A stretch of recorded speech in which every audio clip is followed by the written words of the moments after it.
Hey guys, it's Hannah, and today I am bringing you my March wrap-up.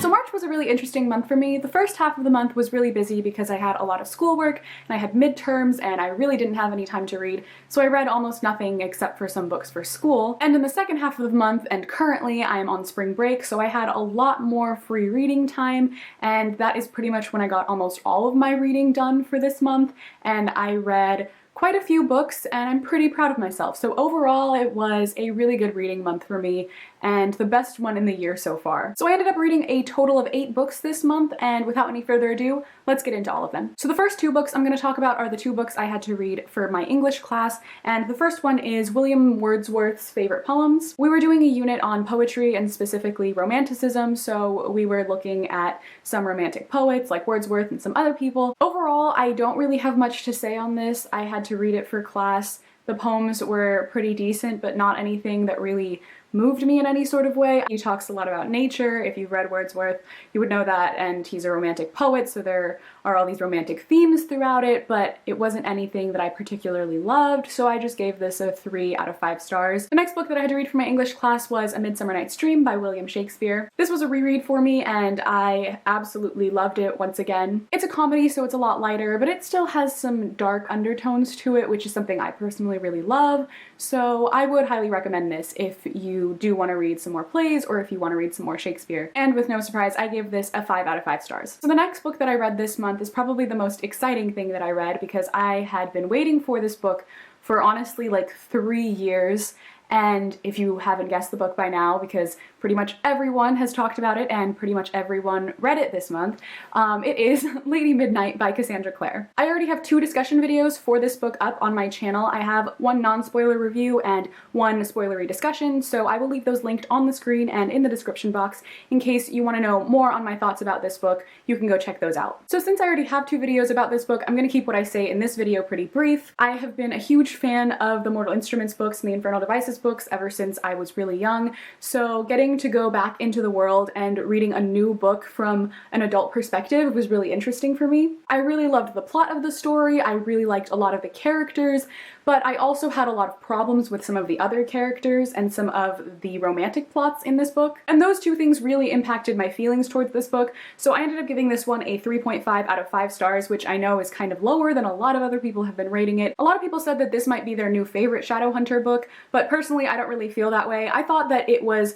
about on par with the Mortal Instruments series, but nowhere near the Infernal Devices series, and I was worried for a little while that I might just be thinking this because I haven't read the other books in a really long time, which gets into the next book that I read this month. So like I said, after reading Lady Midnight, I was kind of worried that my opinions on that book might also be my opinions on the rest of the Shadowhunter books because I haven't read them in a very long time, so I don't remember a lot of the small details. So I decided that I would go back and reread my favorite trilogy, which is the Infernal Devices trilogy by Cassandra Clare. So in an effort to see if my opinions on this series had changed at all after reading Lady Midnight, I decided to go back and reread Clockwork Angel, and that's what I did. I reread this month, and I have to say, my opinion has not changed. I still love this book so much. I first read this book when it first came out, so I think maybe when I was 12 years old, and I absolutely fell in love with it then, even more so than the Mortal Instruments series, and I'm really happy that I ended up rereading it because I still love it just as much as I loved it back then, if not more, because I have more appreciation for all of the characters. I just love these books so much, and I highly recommend them to absolutely everyone. Like, if you've tried the Mortal Instruments series and you didn't like them very much, please pick these up and try them because I promise you, they are better. And so of course I rated this book a 5 out of 5 stars. The next book that I read this month I read as a buddy read with Daniela over on Pixie Tonic, and we read Uprooted by Naomi Novik. Oh my god, was I disappointed in this book. Trust me when I say I wanted to love this book. Like, I really wanted to love this book. The cover is just absolutely beautiful, the reviews from a lot of people were really great, it's fantasy, it has magic, it's everything that I should theoretically love. But unfortunately, I just didn't love it. This book follows the story of a girl named Agnieszka who lives in this village surrounded by this creepy, eerie, ominous wood that just surrounds the entire kind of country as well as their little town. And every 10 years, this wizard named the Dragon comes and picks one 17-year-old girl to take back with him to his tower, and no one really knows why he chooses these girls or what really happens to them for the 10 years that they're gone. I honestly have trouble explaining how I feel about this book. Like, Daniela and I talked about this a lot too.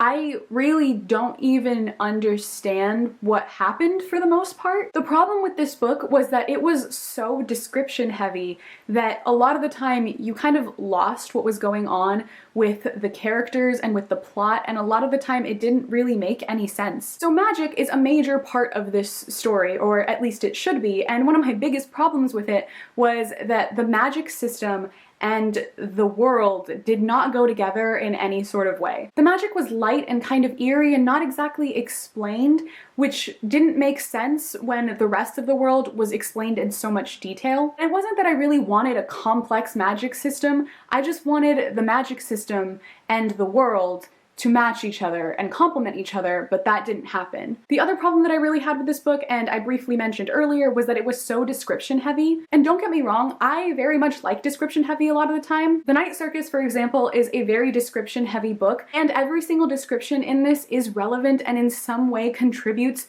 to the story and the overall theme of the book and the magic system and adds to the characters, and it just works in a really cohesive way. In Uprooted, however, the descriptions were honestly extremely unnecessary. There were honestly points in this book where I ended up skimming like 4 or 5 pages because I didn't need all of that description to understand what was going on. The characters weren't memorable. The world was probably the most interesting thing, but far too detailed to match the magic system, which was also completely forgettable. So I ended up giving this a 2.5 out of 5 stars. I didn't hate it, but I didn't enjoy myself while reading it, so I couldn't give it any more than that. And yeah, I just am disappointed. That's pretty much all I can say. Just very, very disappointed. The next book that I read in March was Why We Broke Up by Daniel Handler. I have been reading this since I think early February. I don't even know at this point, but I finally finished it this month and I'm very happy that I did. This book, as the title points out, is the story of two people and why they broke up, but it's really about how they got together and then what led to their breakup. I actually ended up really, really loving this one. Reading this book was so frustrating because you know that these two people are gonna break up because the title tells you that they are, and she tells you, the main character does, several times throughout the beginning of the story and throughout the entire book. But she goes through all of these decisions that she makes and recounts on all of the stupid things that she thought and said, and it's honestly so painful to read about her doing these things because in a lot of ways I related to what she was feeling and the choices that she was making. I understood her thought process, especially from the perspective of a 17-year-old girl,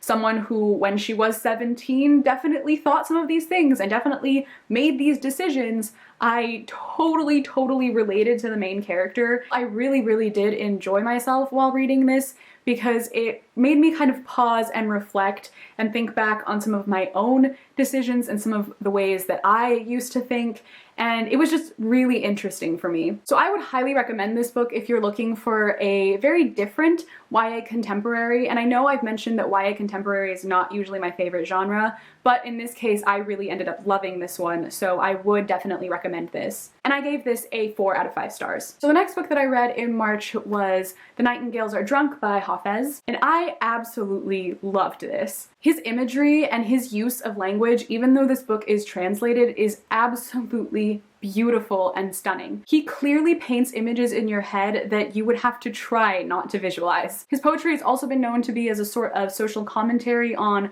religion in his time. Even though he was religious, he deals with the topic of hypocrisy in religion in a lot of his poems, and I really loved reading about that. I thought it was really interesting, especially to read it from a religious person's perspective. I will definitely be checking out some more of his poetry in the future because he's one of my favorite poets, like hands down now. His writing is just that beautiful. And I gave this a 4 out of 5 stars. And finally, the last book I read in March was We Should All Be Feminists by Chimamanda Ngozi Adichie. This is an adaptation of a TED Talk that she gave a while ago, I think in 2013, and I had never seen the TED Talk because I wanted to read this first, and I'm really happy that I did because this was absolutely fantastic. It's really short, it's 47 pages, you can read it in like 30 minutes, and I think it's the perfect intro if you're interested in knowing more about feminism or feminist theory or gender studies or anything in that field. This book takes a lot of the ideas from feminist theory discourse and puts them into one concise argument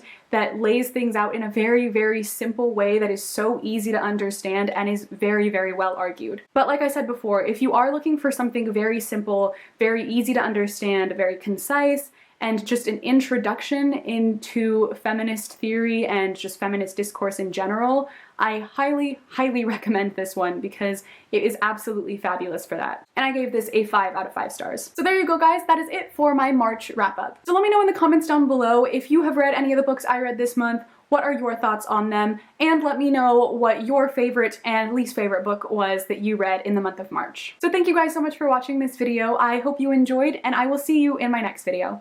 Bye! This is why I can't read in public, because like I will gasp audibly and people will like look at me and be like, what is wrong with her? What is she doing?